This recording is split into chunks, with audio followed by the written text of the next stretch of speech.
Se não soltar. É mais bichona ainda, né? Se não soltar, só. Se você não soltar, vai dar um tranco lá naquele negócio lá. Não tem que soltar, não tem espaço. Não, então, não tem um negócio lá. Porque aquilo ali é um anzol, passa direto. Você falou que passa direto? É, porque é um anzol aqui. Não, tá certo. Ó, pisando na corda aí, gente. Você quer derrubar o cara? O David ia pro saco agora, viu? Seu pilão.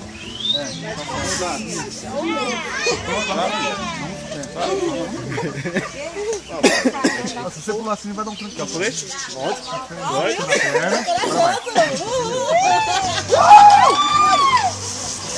Nossa, essa esticada que deu na corda nesse bolinho aí, filho. Tem que avisar pra soltar, senão não tem noção.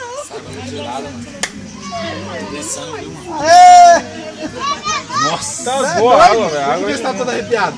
não, é você cortar a vez, agora é do Wilson.